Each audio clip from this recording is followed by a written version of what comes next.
So it is a WFAA weather alert day. We have been telling you about this day for some time now. We are tracking a round of storms moving into North Texas right now. You see the radar behind us. Let's get the details from meteorologist Greg Fields. Yeah, we are looking at the storms. Nothing in the immediate area just yet, but that's likely going to change here over the next few hours. So yes, as you guys just mentioned, we are looking at a weather alert day. Now the time frame for today, between now and 9 a.m. is when we're looking at the best chance for those strong and severe thunderstorms. So it will be for the first part of this day, and then that next round will be late tonight going into early tomorrow, and then another round on Friday as well. During the morning hours, looks like we could see a couple of rounds of showers and thunderstorms rolling through on Friday. So we'll talk more in detail about that for you as well. But that large hail, the damaging wind threat, tornado threats, not zero by any means here. It is on the lower side, but that's something we'll be keeping an eye on as well as these storms get going here this morning over the next few hours. So please do stay updated. We will be here throughout the morning keeping you updated on the changing forecast, and download that app if you haven't already done so. Here's what it looks like on radar right now. Watching those storms well out to our west of Wichita Falls. That's where the dry line is right now. So those storms firing up along it. So we have been dry, but very warm and humid with those south winds. And as we head toward the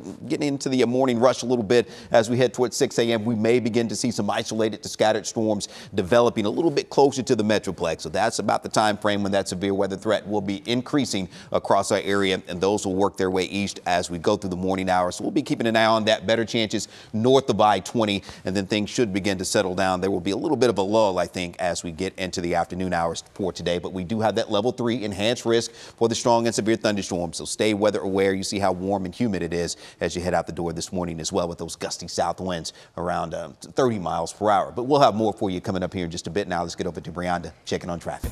All right, thank you so much, Greg. So right now it is quiet. You can see how green our map is, but we know how quickly that can change. One of the areas that I'm concentrating on today and keeping an eye on is the high 5. That's that junction of 635 and 75. Of course, it might be a little hard to maneuver if there is a little bit of wind because of these overpasses. Another area I also like to show our viewers is 35E and Inwood. Let's see if that camera pops up. Okay, so this area I usually see pull up with water here in the middle, in the northbound and in the southbound lanes. Whenever that happens, I do like to recommend people use those middle lanes because you don't want to hydroplane. But out on the roads this morning, we do have our own Janelle Fort, who is keeping an eye on Tarrant County. Janelle, what are you seeing out there right now? Well, hey, Brianda, we're on 820 headed northbound right by Lake Worth. And as you can see from our camera, things are really clear this morning. If you've got somewhere to go in the 5 o'clock hour, you should be in the clear. This is your time to head out because, as you've been hearing throughout the morning, it is expected to get pretty wet. If your commute starts, in the next couple of hours, you're going to want to make sure you give yourself some extra time. But as you can see, right now, things are moving really, really smoothly. We will be out here on the roads throughout the morning, giving you updates as that weather makes its way in. But for now, everything is looking really clear. We're going to get out to Chris Sadeghi, though. He's in Denton County. Chris, what's it looking like out your way? Yeah, Janelle, we are here on the Denton County Square. You might be able to hear that wind. It just really picked up. We are at the county courthouse, and really right now, as we anticipate the storms this morning, really not only this morning, but over the next couple of days, we're experiencing that high wind, the rain, the potential hail. It hasn't gotten here yet. Ironically enough, here on the courthouse square, there are these little pinwheels they put on the lawn. April Child Abuse Prevention Month. That's why the pinwheels are here. And boy, they are getting a workout, really spinning this morning, serving a little bit as our wind gauge. Hopefully they're in the ground good, because we do know that those winds, those storms, and potentially hail are expected at some point this morning. In fact, the Denton Office of Emergency Management did send out the warning to everybody to stay weather aware. Expect it sometime around the morning commute, the time they gave, around 6 o'clock. So it's something we will be monitoring throughout the morning here on the Denton Square. I'm going to send it over to Natalie Haddad, who has more on the preps that a lot of the cities here in our area are taking ahead of these potentially severe couple of days. Natalie?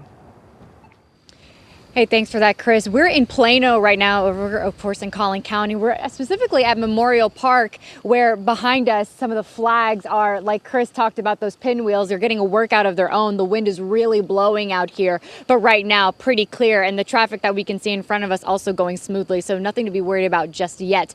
But that is obviously going to change. And the cities across the Metroplex are aware of that. They are preparing for this. And typically today, the first Wednesday of the month, this is the day that they test their storm siren. So we reached out to a couple of the cities, again, across the Metroplex to see how they were going to prepare and how they were going to do their testing today. We're going to start with Dallas. They have over 170 storm sirens across the city. And according to the City of Dallas Emergency Management and Crisis Response, weather permitting, storm sirens are still going to be tested today, but the department will make that decision later, again, because this is weather permitting. Over in Fort Worth, city officials say they usually conduct audible storm sirens on the first Wednesday of every month, but however, they tested their sirens yesterday instead of today, knowing what was coming. In Arlington, the fire department decides whether Wednesday's test will happen and will make that call later. The city of Plano tells us they are going to test their storm sirens at noon, while Irving will do so at 1 p.m.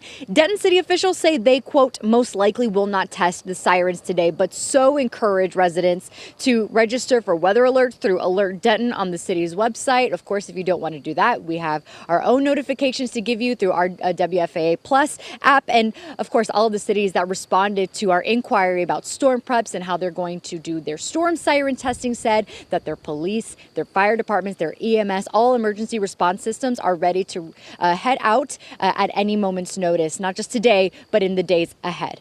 I'll send it back to y'all in studio. Yeah, definitely some good reminders, Natalie. A good time to stay aware because, as we heard Greg tell us, this is just the first round of storms we're expecting this week. So again, those showers going to roll in for the next few days. You can stay up to date with our streaming app, WFAA Plus. There you'll get the latest timing of the forecast.